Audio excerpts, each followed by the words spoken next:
Captain Jake Morrison stared at the data readings on his screen and rubbed his tired eyes. The small research ship Resilience had been traveling through empty space for 3 weeks now. Their mission was simple, but boring. Check the outer rim, planets for anything useful. So far, they had found nothing but rocks and ice. "Captain, I'm picking up something strange," said Dr. Rachel Davis from her science station. She was the ship's xenobiologist, an expert on alien life forms. Her voice carried excitement for the first time in days. Jake walked over to look at her readings. "What kind of strange?" "Energy signatures from that moon ahead. They don't match anything in our database." Rachel pointed to a small gray moon, orbiting a dead planet. "The energy patterns are old but still active, maybe ancient technology." Lieutenant Tom Bradley looked up from his tactical station. He was young but smart, always ready for trouble. "Could be dangerous, Captain. Unknown tech usually means bad news for humans." Jake thought about it. They were supposed to be doing routine surveys, not investigating mysterious energy sources. But their mission orders did say to report anything unusual, and after 3 weeks of finding nothing, this might be their only discovery. "Okay, we'll take a look, but we stay alert and ready to run if things go bad." Jake sat back in his command chair. "Tom, keep weapons ready but not active. Rachel, start scanning as we approach."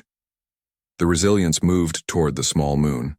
As they got closer, Rachel's instruments showed more interesting data. "Captain, there are definitely artificial structures down there. Large ones. And that energy signature is coming from underground." The moon's surface was covered in old craters and dust, but as their sensors penetrated deeper, they could see metal structures buried beneath the surface. Someone had built something here long ago. "Any signs of life?" Jake asked. "Negative on current activity. But those power sources suggest something might still be functional down there." Rachel studied her readings carefully. "I recommend we investigate. This could be a major discovery." Jake made his decision. "Tom, find us a safe landing spot near the largest structure. Rachel, suit up, we're going down to take a look." 20 minutes later, Jake, Rachel, and Tom stood on the moon's surface in their environmental suits. The gravity was light, making each step feel bouncy. In front of them, a metal door was built into the side of a hill. The door was huge, at least 15 feet tall.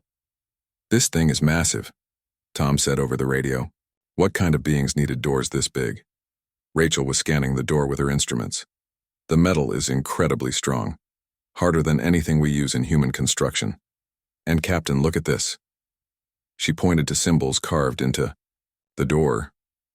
"These markings are in the galactic database. I think I know what this is." She worked with her portable computer for several minutes. Her face went pale behind her helmet visor. "Captain, these symbols belong to the Vorthak." Jake felt his blood turn cold. Every human knew about the Vorthak from history classes. They were legendary warriors 12 feet tall with natural armor and claws that could cut through steel. They had terrorized the galaxy for thousands of years before disappearing 2 centuries ago. "The Vorthak are extinct, Rachel. Everyone knows that. That's what the Galactic Council says. But what if they were wrong? What if the Vorthak just went into hiding?" Rachel's voice shook with excitement and fear. Tom checked his weapon again. "Maybe we should report this and let someone else investigate." But Jake was curious now. "We came here to explore. Let's see what's inside. Stay close and be ready for anything." The door had no obvious way to open it, but when Rachel placed her hand on a smooth section of metal, it began to glow. Ancient systems activated, and the massive door slowly slid open with a deep grinding sound. Cool air flowed out of the opening. The atmosphere inside was breathable, according to their instruments. Emergency lights flickered on, revealing a long corridor that disappeared into darkness. "Someone knew we were coming," Tom said nervously. "That door opened for us." They walked carefully down the corridor. Their flashlights showed walls covered in more Vorthak symbols. The construction was solid and built to last forever. Everything was sized for beings much larger than humans. The corridor led to a vast underground chamber. As they entered more, lights activated automatically. The chamber was filled with dozens of large metal pods, each one big enough to hold a giant. Most of the pods were dark and silent, but one pod in the center of the room was glowing with soft blue light. "It's a hibernation chamber," Rachel whispered, "and something is still alive in there." Jake wanted to leave immediately, but Rachel was already approaching the active pod with her scanner. "The life signs are strong. Whatever is in there is starting to wake up. We need to go now." Tom had his weapon ready, but it was too late. The glowing pod began to open with a hiss of escaping gas. Steam poured out as the top section lifted away. A massive shape began to rise from inside. The being that emerged was everything the legends described and more. 12 feet tall with thick natural armor plates covering its entire body. Its head was reptilian but intelligent, with glowing orange eyes. Razor-sharp claws extended from its hands as it stretched after its long sleep. The Vorthak warrior looked down at the three small humans standing before it. Jake expected to die immediately. Vorthak were known for killing first and asking questions later, but the giant warrior did not attack. Instead, it studied them with obvious curiosity. It tilted its massive head and made a sound that might have been surprise. Rachel slowly activated her universal translator. The device crackled as it tried to process the Vorthak language. "Small ones." The warrior's voice came through the translator, deep and rumbling. "You are not what I expected to find." Jake found his voice. "We're human explorers. We didn't mean to disturb your rest. We can leave if you want." The Vorthak stepped out of its pod with surprising grace for such a large being. "Human. Yes, I know of your species. You are weak creatures who die easily. Yet you came here without knowing what you would find." "We're researchers," Rachel said, her scientific curiosity overcoming her fear. "We're trying to learn about the galaxy and the species that live in it." The warrior studied them for a long moment. "You could have run when my pod began to open. Your weapons cannot harm me. Yet you stay and try to communicate. This is not what I expected from humans." Tom kept his weapon lowered but ready. "What did you expect? Fear, panic, immediate retreat. That is how most species react to my kind."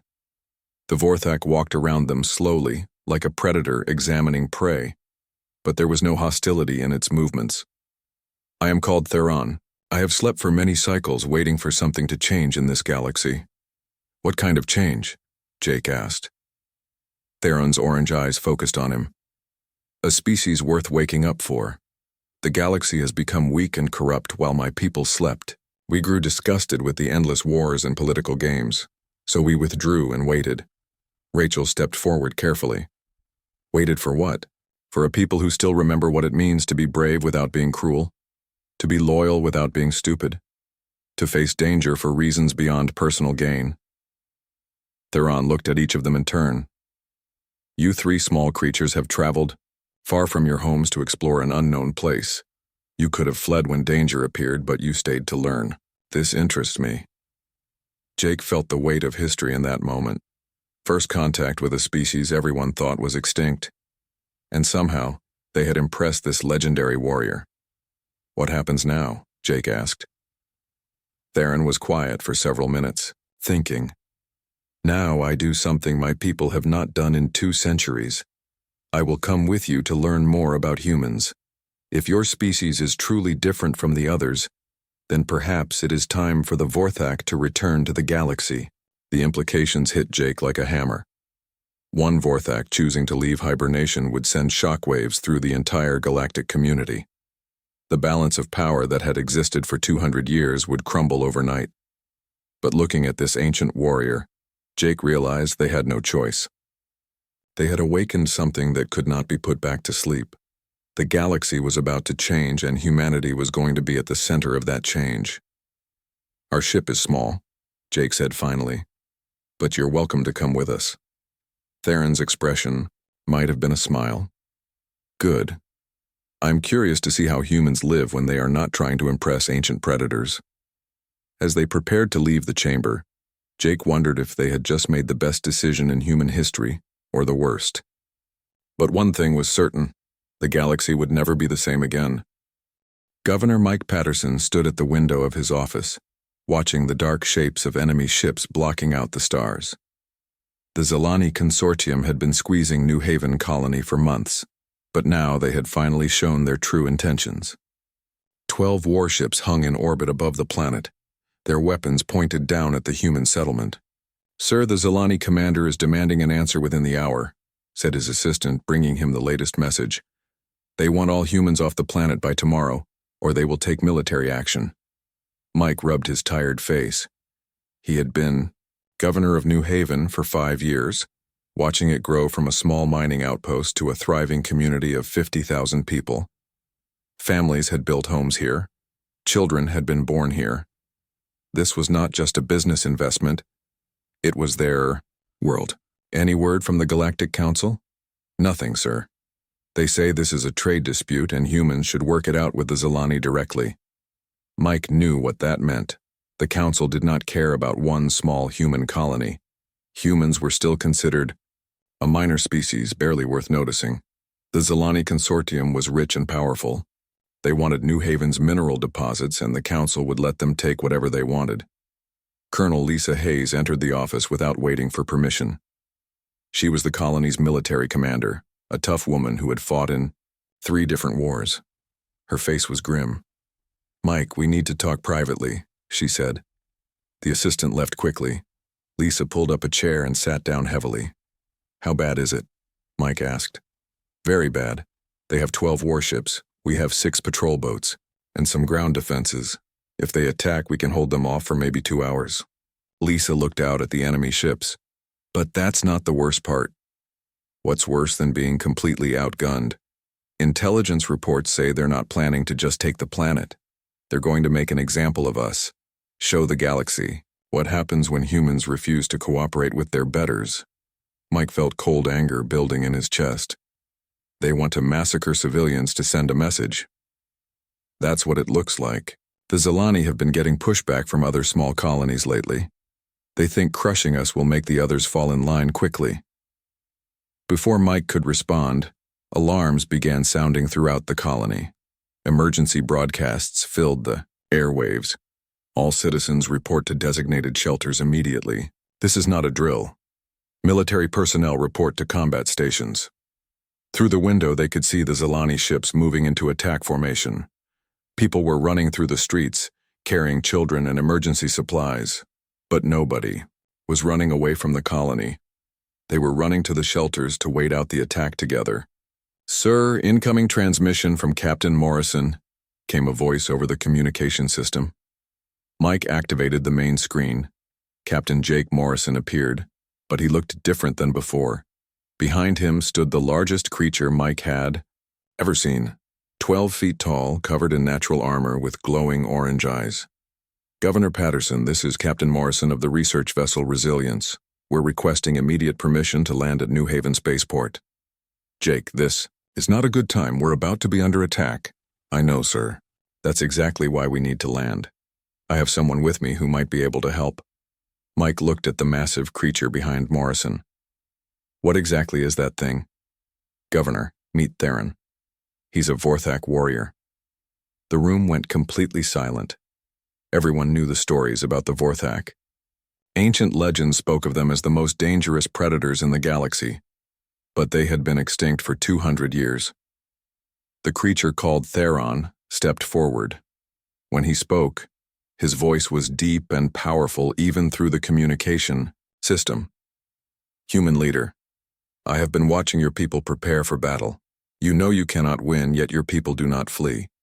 They stay to protect their homes and families. This behavior interests me." Mike did not know what to say. He was talking to a creature from legend while enemy warships prepared to destroy his colony. "Permission granted to land, Captain Morrison. Base 7 is clear." Lisa was already moving. "I'll meet them at the landing bay. If that thing is really a Vorthak, we need to know if it's friend or enemy." 20 minutes later, Mike stood in landing. Base 7 watching the strangest group he had ever seen walk off a small research ship. Captain Morrison looked tired but determined.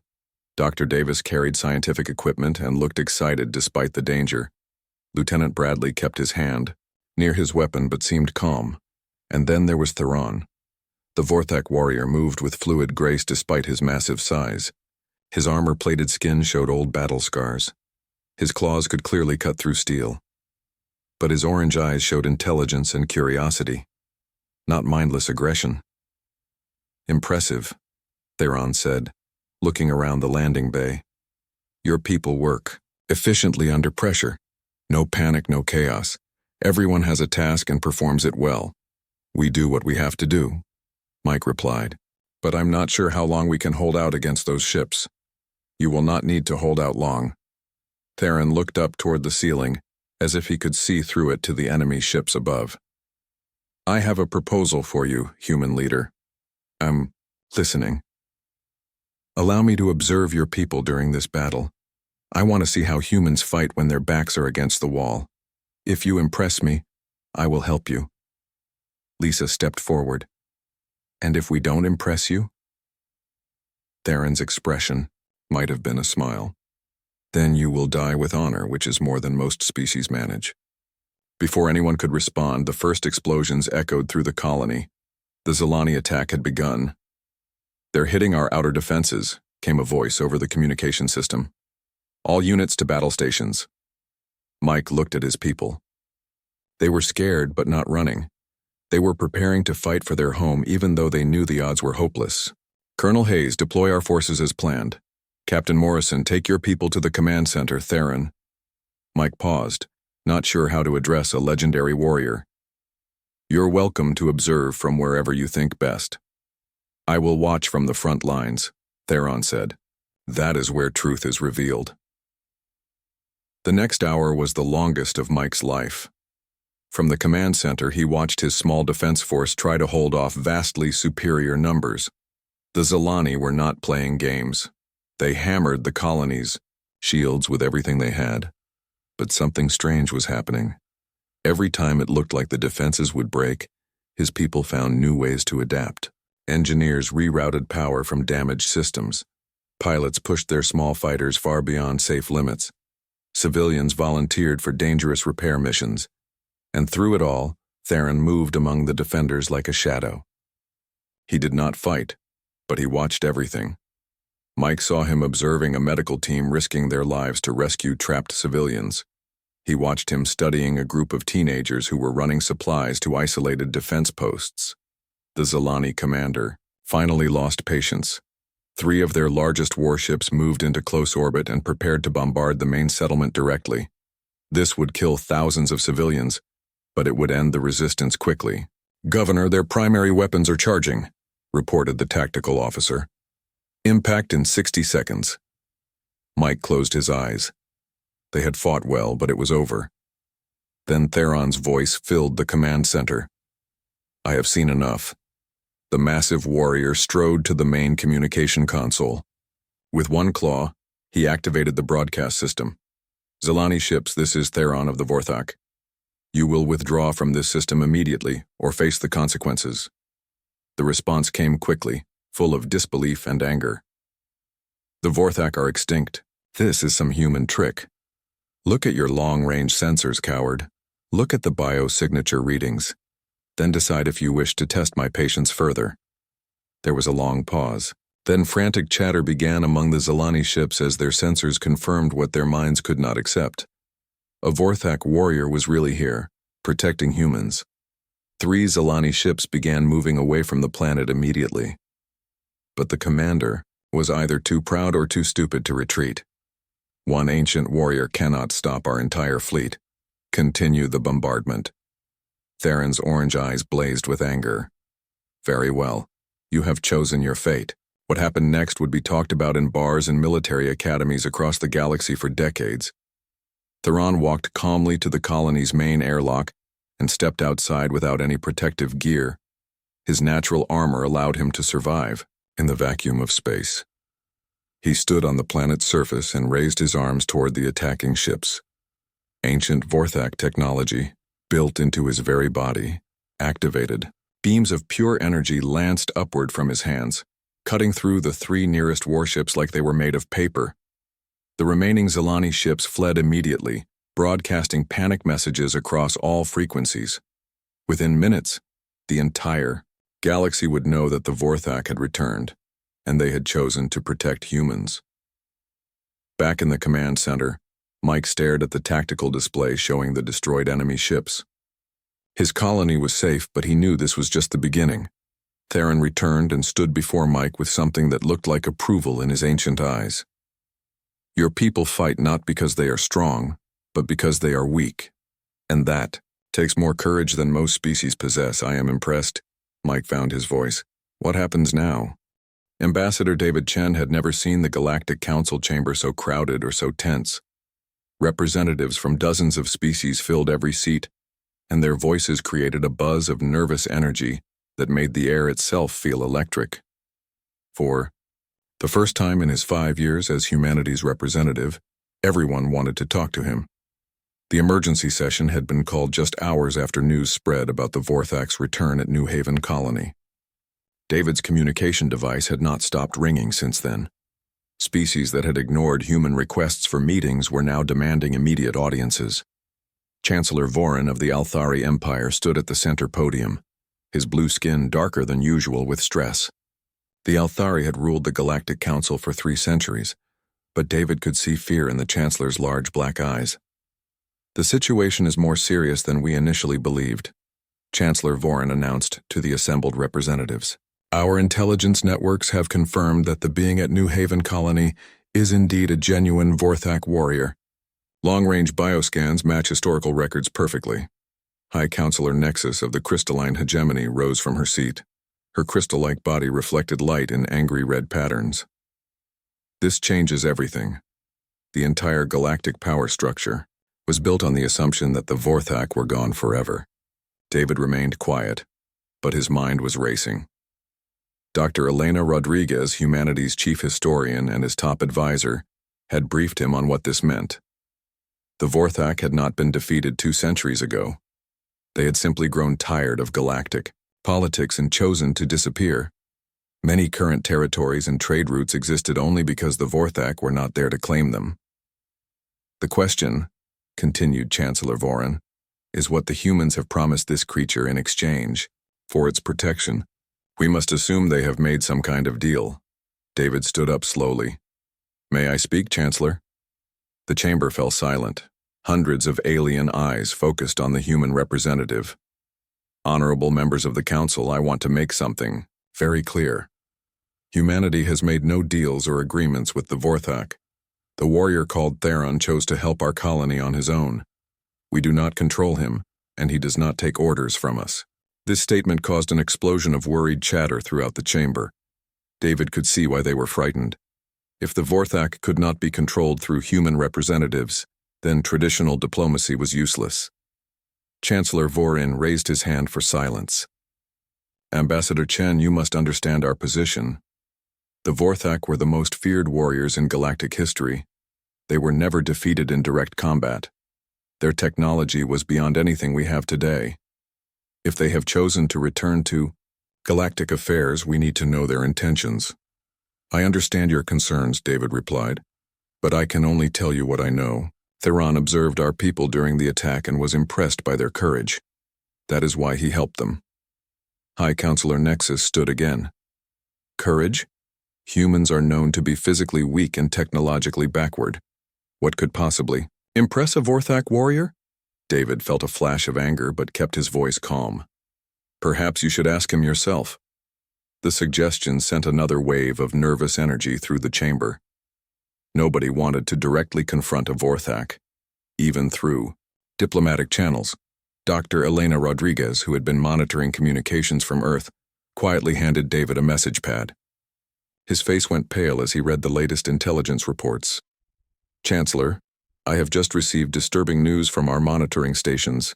3 more Vorthak biosignatures have been detected at different locations across the galaxy. It appears that Theron's actions have awakened others of his kind. The chamber erupted in panic. Representatives began shouting over each other. Some demanded immediate military action. Others called for evacuation of their home systems. A few suggested surrendering immediately to avoid Vorthak anger. Chancellor Vorin struggled to restore order. Where were these other Vorthak detected? David consulted his message pad. One near the outer rim colonies where humans have mining operations. Another in the neutral zone near human shipping routes.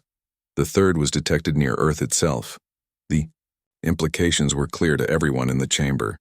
The Vorthak were not randomly awakening. They were specifically watching human activities and territories. This proves our worst fears, declared Representative Korax of the Military Alliance. The humans have somehow contacted the Vorthak and convinced them to return. This is an act of war against the established galactic order. David stood again, his patience finally running out. Representative Korax, that is completely false. Humanity discovered one Vorthak warrior by accident during a research mission.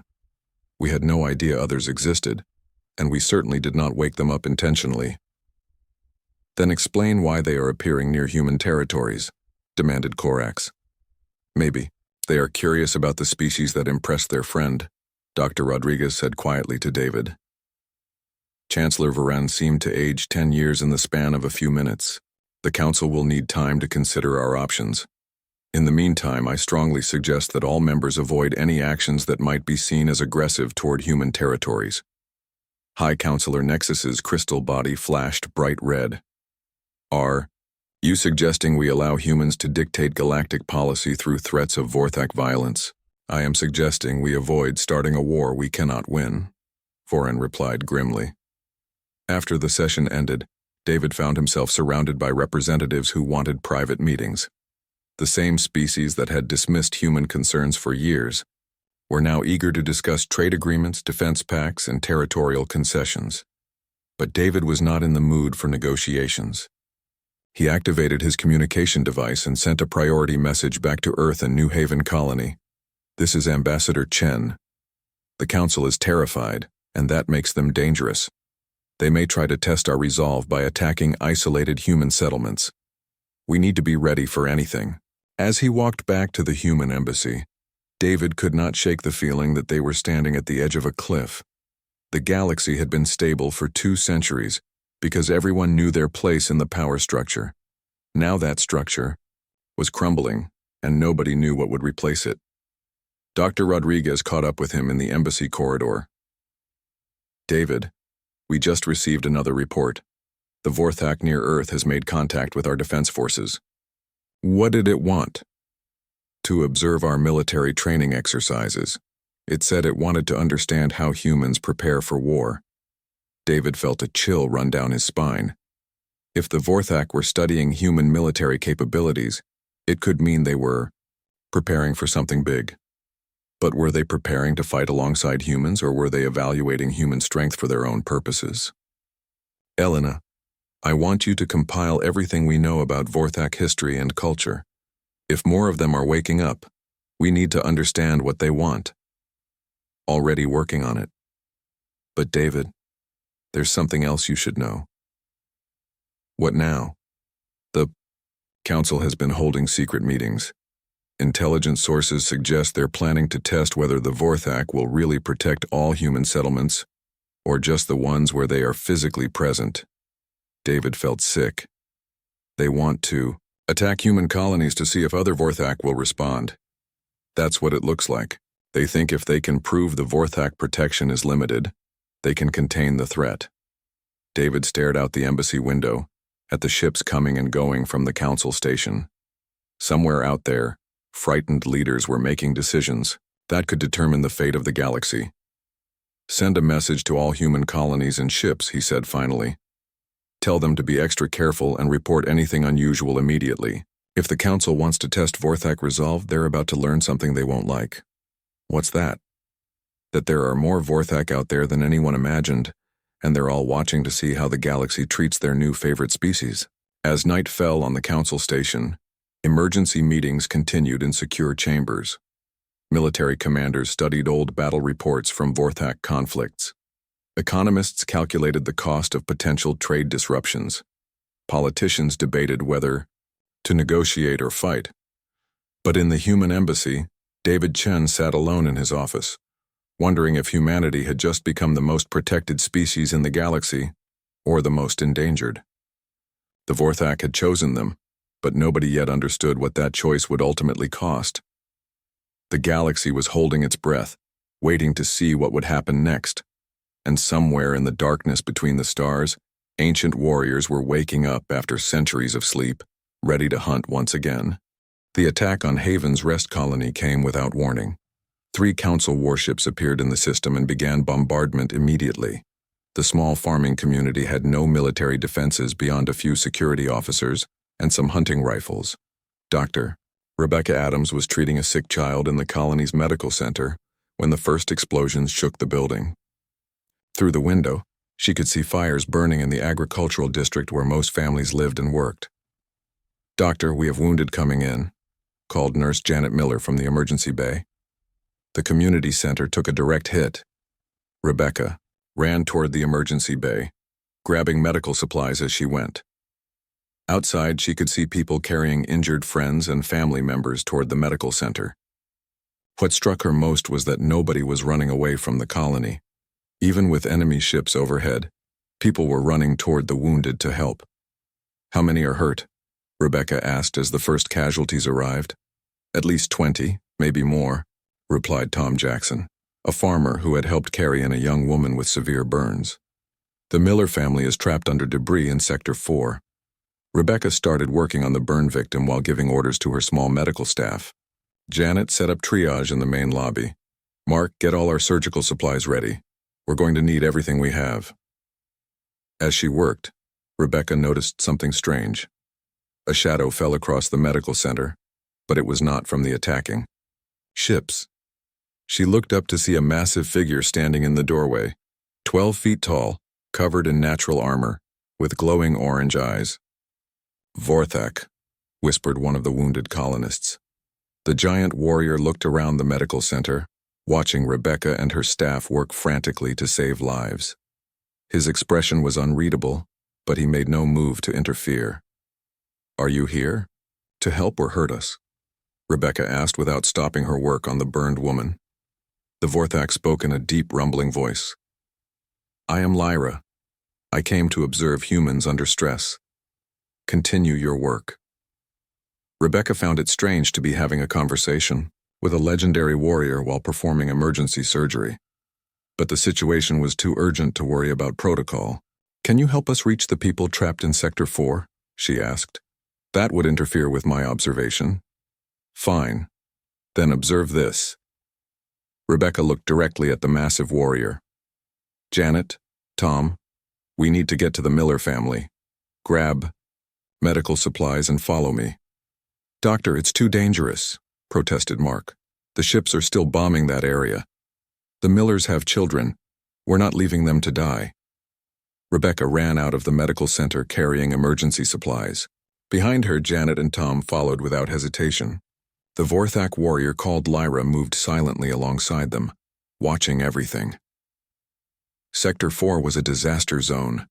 Buildings had collapsed, fires burned everywhere, and the air was filled with smoke and dust. But Rebecca could hear voices calling for help from under the rubble where the Miller home had been. "We're here," Rebecca called out. "Keep talking so we can find you." "Dr. Adams, thank God. It's Sarah Miller. My husband is hurt bad and our daughter is trapped under a beam." Rebecca and her team began digging through the debris while enemy ships continued their attack. Explosions shook the ground around them, but nobody stopped working. Lyra watched with growing interest as the humans risked their lives for people they might not even save. When a piece of heavy concrete needed to be moved, Tom and Mark tried to lift it together, even though it was clearly too heavy for them. Without a word, Lyra reached down and moved the concrete aside with one hand. "Why did you help?" Rebecca asked as she crawled into the collapsed building. "You would have injured yourselves trying to move it alone. That would have made your rescue efforts less effective." Inside the collapsed building, Rebecca found the Miller family. The father had a broken leg and internal injuries. The daughter, about 8 years old, was pinned under a wooden beam, but conscious and alert. "It's okay, honey," Rebecca told the little girl. "We're going to get you out of here." As Rebecca worked to stabilize the father and free the daughter, more explosions rocked the colony. But she noticed that Tom and Janet never suggested leaving the family behind. They worked calmly and efficiently, helping however they could. "Doctor, one of the enemy ships is moving toward this sector," Tom reported, watching through a hole in the roof. How long do we have? Maybe 5 minutes before they start hitting this area again. Rebecca made a quick decision. Janet, take Mr. Miller back to the medical center. Tom, help me get this beam off Sarah. What about the ship? We deal with one problem at a time. Lyra had been silent during the rescue, but now she spoke. The attacking vessel has you targeted. You will not survive if you remain here. Then, help us get her out faster, Rebecca replied without looking up from her patient. The Vorthok warrior studied the trapped child and the humans working to free her. After a moment of consideration, she carefully lifted the wooden beam that pinned the girl's legs. Why? Rebecca asked as she examined the child for injuries. Because you were going to stay here and die rather than abandon her. This level of pack loyalty is unusual. As they carried the Miller family back to the medical center, Lyra began asking questions.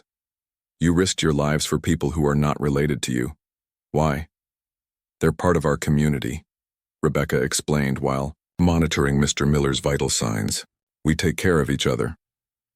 Even when it is dangerous, especially when it is dangerous. Back at the medical center, Rebecca found that more wounded had arrived. Engineer Paul Martinez had been hurt trying to repair the colony's shield generators. Teacher Maria Santos had been injured while helping evacuate the school. But everyone who could still move was helping with the rescue efforts. Lyra watched it all with fascination. She saw people sharing medical supplies even when they were injured themselves. She observed families taking in neighbors whose homes had been destroyed. She witnessed teenagers volunteering for dangerous missions to help isolated colonists. This behavior is not efficient, Lyra commented to Rebecca. Your people could escape more easily if they abandoned the weak and wounded. That's not who we are, Rebecca replied while treating a young man's broken arm. We don't leave people behind. Why not? Rebecca paused in her work and looked at the massive warrior. Because if we did that, we wouldn't be worth saving ourselves. As the enemy bombardment continued, 2 more Vorthok warriors arrived at Haven's Rest. They introduced themselves as Corvin and Nyara. Like Lyra, they had come to observe humans under pressure. What they found exceeded their expectations. They watched Paul Martinez use farm equipment to create makeshift shields for the medical center. They observed Maria Santos organizing children into search teams to find missing pets, because she knew the animals were important to the families.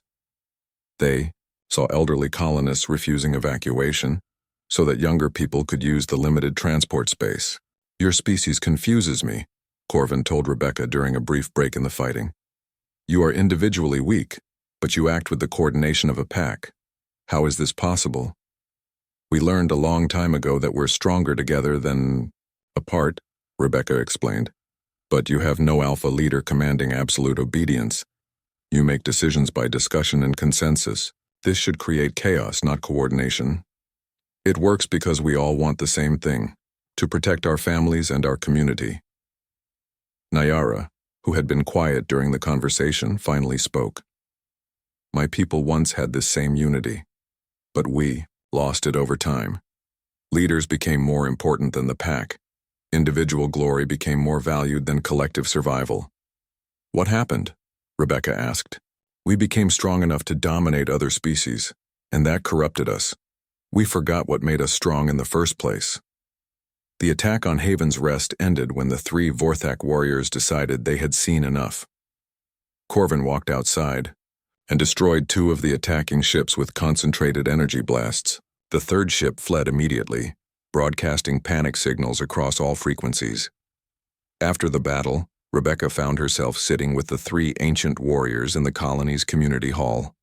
Around them, colonists were sharing food, caring for the wounded, and planning repairs. What happens now? Rebecca asked. Now we return to our people and report what we have learned, Lyra replied. Which is what? That humans naturally exhibit the pack behavior my species lost centuries ago. You protect your weak, share resources during scarcity, and sacrifice individual safety for group survival. Corvin nodded agreement. This is what we have been searching for. a species that remembers what strength really means. We are not the only Vorthak who have awakened, Nyara added. Others are observing human settlements throughout this region of space. If they reach the same conclusions we have, significant changes will occur in galactic politics. Rebecca looked around at her community. People were tired, hurt, and scared, but they were working together to rebuild what had been damaged. Children were helping adults clear debris. Families were sharing their homes with neighbors who had lost everything. Nobody was giving up.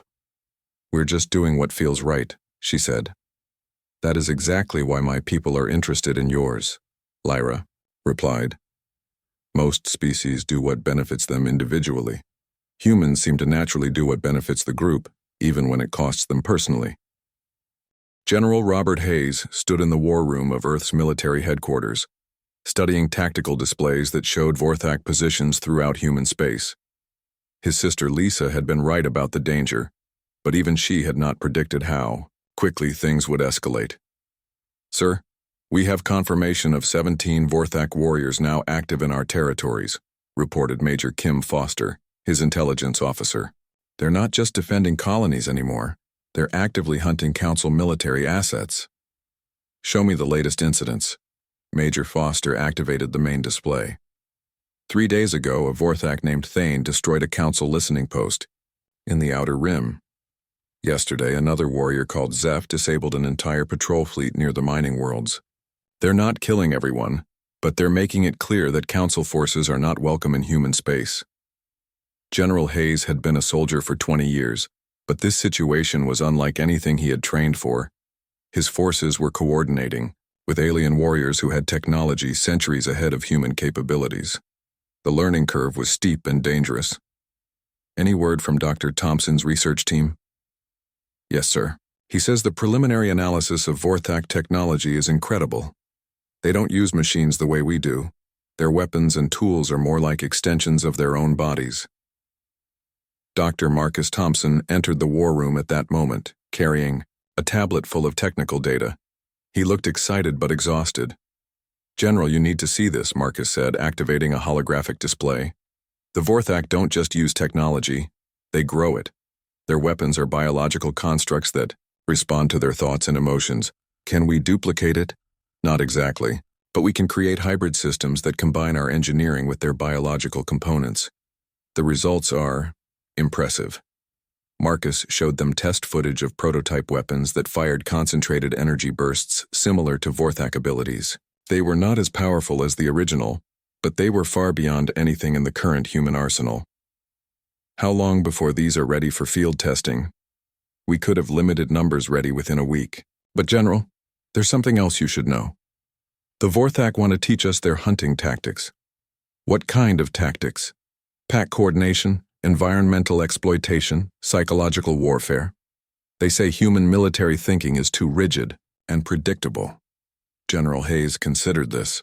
Working with alien warriors was challenging enough. Learning to fight like alien predators was something else entirely. "Set up the training sessions. We need every advantage we can get." Before Marcus could respond, alarms began sounding throughout the facility. Major Foster quickly accessed incoming reports. "Sir, we have a priority message from Captain Amanda Foster. She's requesting permission to begin Operation Nexus Strike." "General." Hayes activated the communication system. Captain Foster appeared on screen, but she was not calling from Earth. Behind her, he could see the interior of a military transport ship. "General Hayes, this is Captain Foster reporting from the strike. Force Endurance. We're in position near Nexus Station as planned." "Amanda, I haven't authorized any strike operations yet." "Sir, the Vorthak have. Theron and 6 other warriors are aboard my ships. They say Nexus Station is a key Council stronghold that needs to be eliminated to protect human trade routes." General Hayes felt a moment of panic. "Captain, you do not have authority to conduct joint operations without explicit orders from Earth Command." A new voice came through the communication system. Deep, rumbling, and unmistakably Vorthak. "Human General, this is Theron. Your military. Protocols are too slow for effective hunting. The prey has had time to prepare defenses while you debate strategy. Theron, I appreciate your help, but we need to coordinate our actions." There is no time for coordination. Nexus Station controls trade routes that supply Council military forces. While it operates, your colonies remain vulnerable. We will eliminate this threat now. The communication feed switched to external cameras showing the strike force approaching Nexus Station. The massive structure was one of the most heavily defended positions in Council space, protected by dozens of warships and orbital defense platforms. General, we're committed now, Captain Foster reported. Engaging enemy forces. What followed was unlike any military action in recorded history. The combined human Vorthak strike force moved with deadly efficiency that no Council commander could have anticipated. Human pilots provided tactical flexibility, adapting their approach as enemy defenses responded. Vorthak warriors supplied overwhelming firepower, their bioships tearing through Council defenses like paper. When Council forces tried to counter human tactics, Vorthak power overwhelmed them. When they prepared for Vorthak assault, human creativity found unexpected weaknesses. They're fighting like a single organism, observed Major Foster, watching the tactical display in amazement. That's exactly what they are, replied Dr. Thompson. The Vorthak are teaching our people to think like pack hunters, individual units, coordinating perfectly toward a common goal. The battle for Nexus Station lasted only 4 hours. When it ended, the massive trading hub was under human Vorthak control, and Council forces were fleeing in all directions. General Hayes, this is Captain Foster. Nexus Station has surrendered.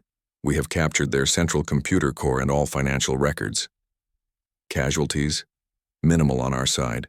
The Vorthak shields were incredibly effective, and their weapons systems are far superior to anything the Council had. General Hayes realized that humanity had just won its first major victory in what was becoming a galactic war, but the implications were staggering. Captain, secure the station and prepare for Council counterattack. They won't let this stand.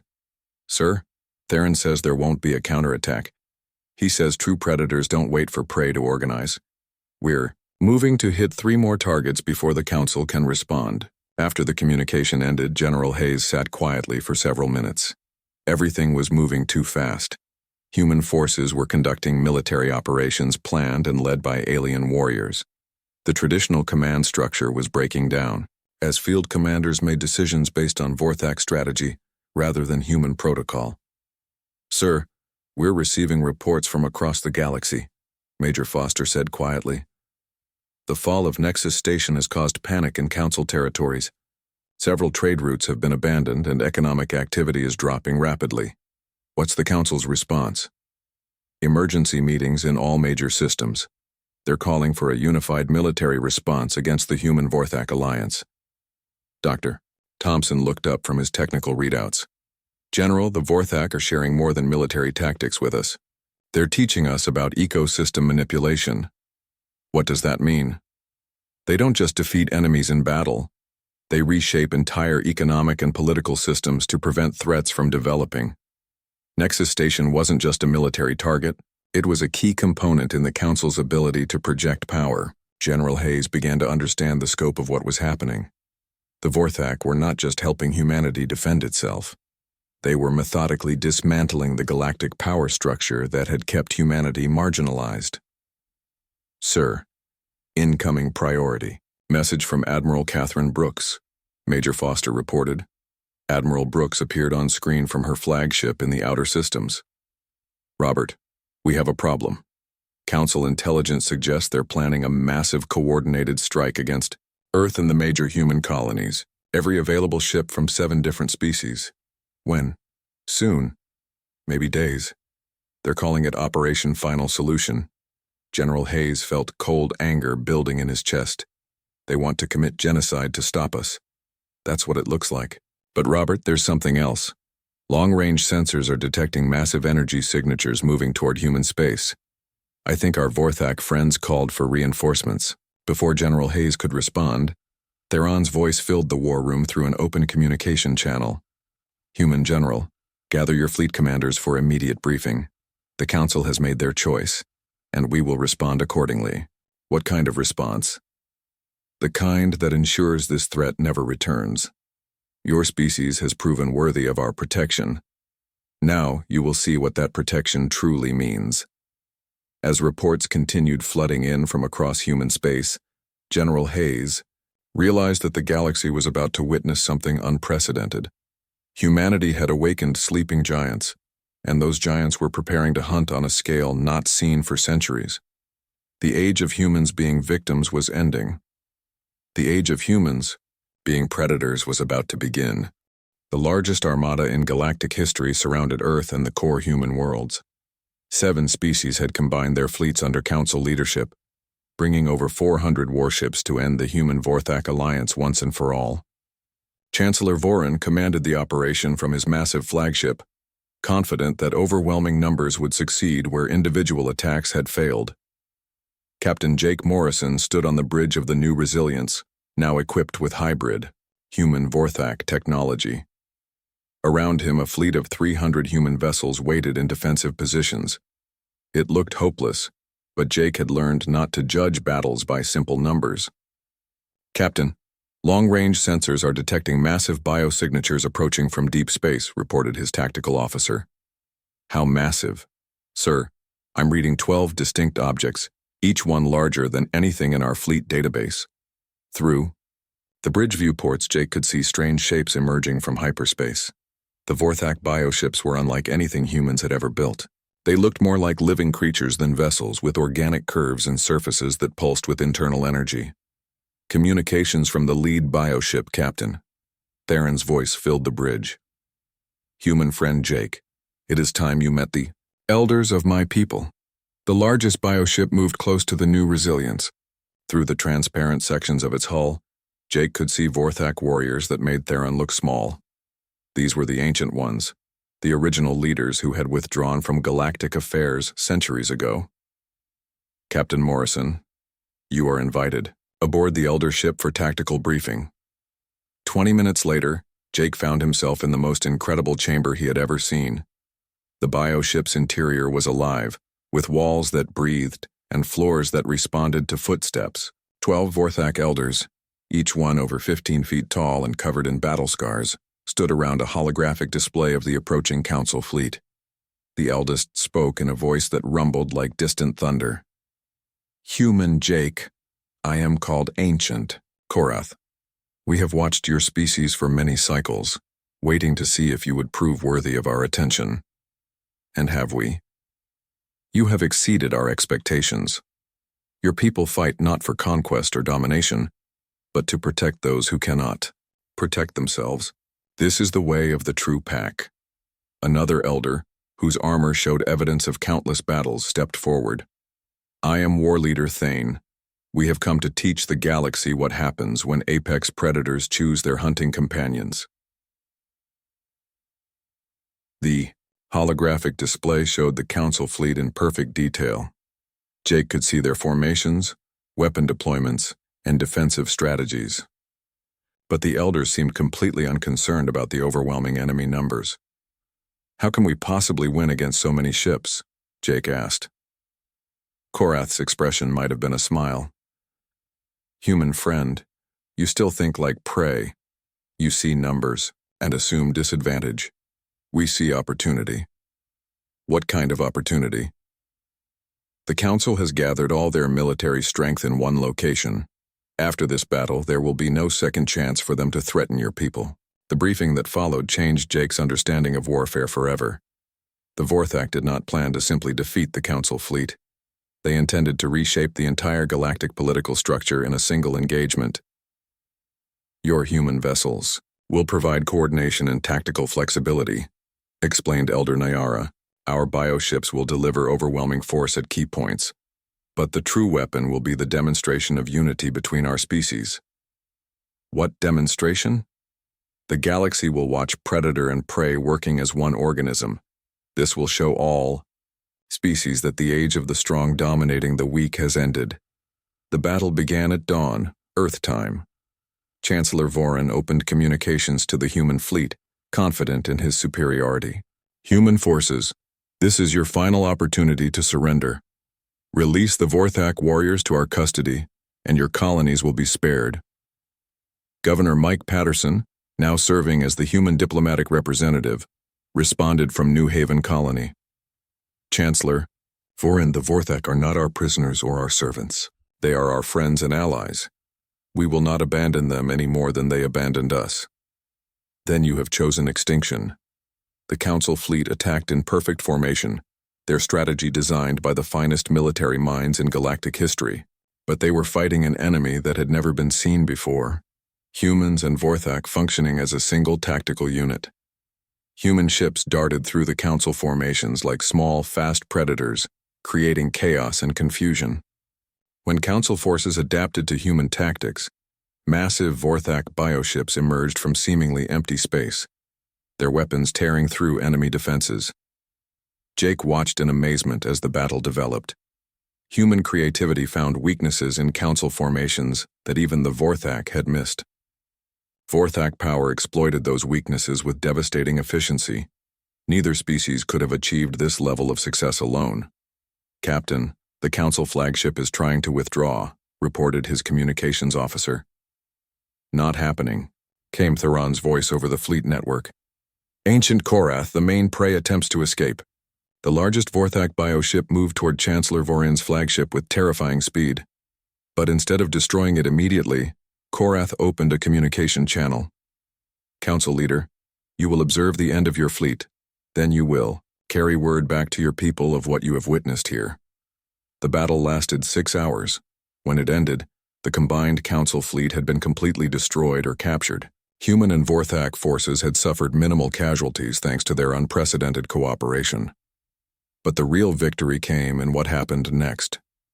Chancellor Vorin, his flagship disabled but his crew unharmed, found himself facing Jake Morrison in the bioship's command chamber. The ancient Vorthak elders surrounded them both. "Chancellor, you came here to destroy an alliance," Jake said calmly. "Instead, you have witnessed its true strength." "Your numbers were still inferior," Vorin replied weakly. Elder Korath stepped forward. "Numbers mean nothing when predators hunt in perfect coordination. But we did not bring you here to discuss military tactics." "Then why?" "To offer your people a choice," rumbled Ancient Thane. "Continue the old ways of exploitation and domination, or join the new order we are creating." "What new order?" Jake activated a holographic display showing human and Vorthak colonies throughout the galaxy. "An order where strong species protect weak ones instead of preying on them, where cooperation is valued over conquest. The Council will never accept such terms." "The Council as you know it no longer exists," Elder Nyara informed him. "Your military strength is broken. Your trade networks are disrupted. You have no choice but to negotiate." Chancellor Vorin looked around at the assembled elders and realized his position was hopeless. "What are your terms?" Dr. Elena Rodriguez, who had been working with human and Vorthak diplomats, stepped forward with a detailed treaty document. "The terms are simple," she explained. "No more exploitation of weaker species, no more territorial expansion through military force. Disputes will be resolved through structured negotiation rather than warfare. And if we refuse?" Ancient Korath's orange eyes blazed with ancient fury.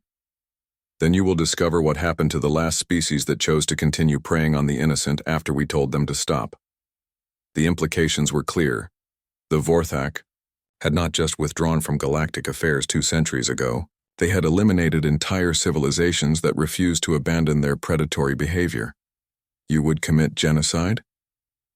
"We would remove threats to the peaceful development of worthy species," Thane corrected.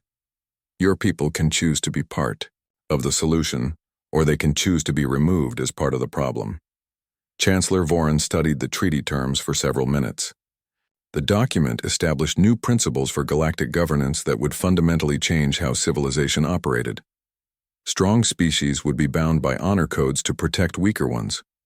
Trade would be regulated to prevent exploitation. Military actions would require approval from a council that included representatives from all species, not just the powerful ones. This treaty would make the Vorthak the supreme authority in the galaxy, Vorin observed. "No," Jake corrected. "It makes cooperation and mutual protection the supreme authority. The Vorthak will enforce the rules, but they won't make the rules alone." Dr. Rodriguez opened another section of the treaty. Human and Vorthak colonies will serve as neutral zones where representatives from all species can meet safely. We'll be peacekeepers and mediators, not rulers. And what happens to our existing territories and trade agreements? Those that were obtained through exploitation or force will be redistributed, Elder Nayara replied. Those that were obtained through honest negotiation and mutual benefit will be protected. Chancellor Varan realized he was witnessing the birth of a completely new galactic order. The treaty would strip away much of the Council's power, but it would also guarantee protection for all species, including his own. I need time to discuss this with my people. You have one standard galactic month, Ancient Korath declared. After that, we will assume your silence means refusal, and we will act accordingly. The meeting ended with Chancellor Vorin being escorted back to his damaged flagship. As he prepared to return to Council space, he found himself looking back at the combined human-Vorthak fleet with a mixture of fear and grudging respect.